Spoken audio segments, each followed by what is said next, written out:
Welcome back, Megabytes teachers. In this video, we're going to spend a few minutes exploring the tabular data that's the backbone that we build all of our GIS data from. So to do that, we're going to start by clicking once on the map layer in our content section, and we're going to click next on this little show table icon that looks like a small spreadsheet. When we click on that, it's going to open up this table. Usually opens up on the bottom of the screen. And let's just look at the very top of the table first before we get started. So it tells us what the data layer name is. So notice the table name matches the name in the content section. It tells us that there are 576 features in this data table. Well, 576 features means that there's 576 rows in the data table. We don't have any of them selected, and if we want to close the table, we can hit this small X on the side. But we don't want to close it, we want to explore it. So let me open it back up. Now, across the top, you're going to see all of the data columns that we have in our table. So if we start here on the left-hand side, we can see we've got this 4-digit school ID, the school name, the educator name, and as we start going across, you can see now we're actually getting into the number of eggs and the number of hatched mosquitoes. Those are broken out by species and by male and female. We can see now we get into the total adults. This is the trap code, so that includes the 2-digit year, a dash, the 4-digit unique code for each school and teacher, dash, and then the 2-digit trap code. So most of these are going to be from 1 to 6. We've got the data collection year, and then it starts getting into the other information you collected using Survey 123. So the land cover type, is it near water? What kind of shade does it have? Are there any special notes about it? Is it near a bat box? Is it near a bird box? And what is the elevation at that location? So we can see that there's quite a few columns of data, but like in the intro video we watched earlier, we can really break most of these down into one of two categories, either qualitative data or quantitative data. So these first several columns here on the left-hand side, the school ID, the school name, and the educator name, those are all going to be qualitative data, data that's represented by text and sometimes called nominal or categorical data. If we look over to the right, though, we start to see total eggs, male and female, adult mosquitoes, total by species, etc.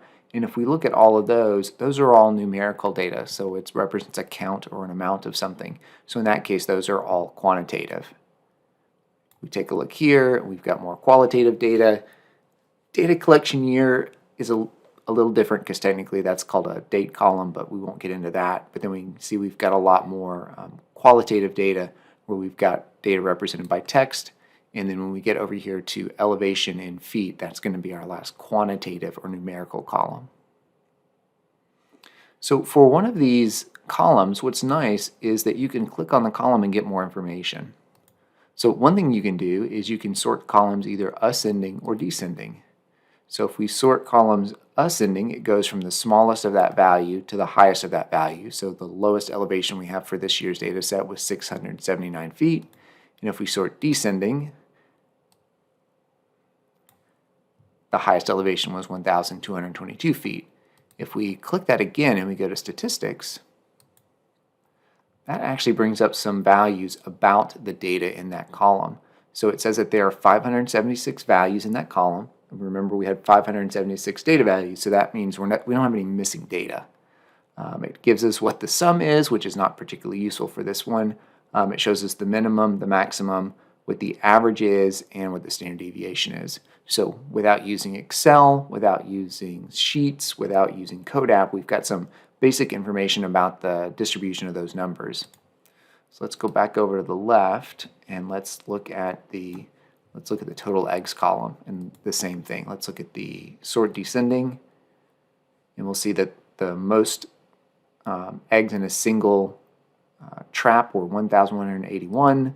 And if we sort that ascending, you'll see that some of these don't have any values.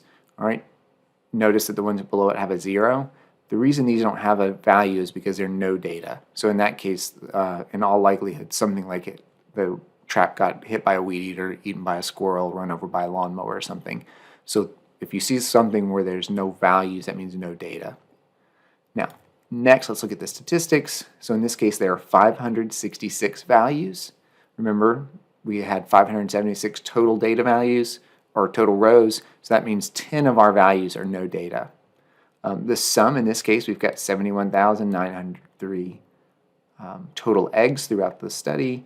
The minimum is 0, maximum is 1,181, and then we have the average and the standard deviation. So again, some pretty useful information without having to run any sort of formulas. All right, and again, in order to close the table, you can either hit this X in the top right corner, or you can hit the table icon again underneath the layer name. All right, and that's going to finish up the data exploration video. And next, we're going to introduce you to some basics on data visualization.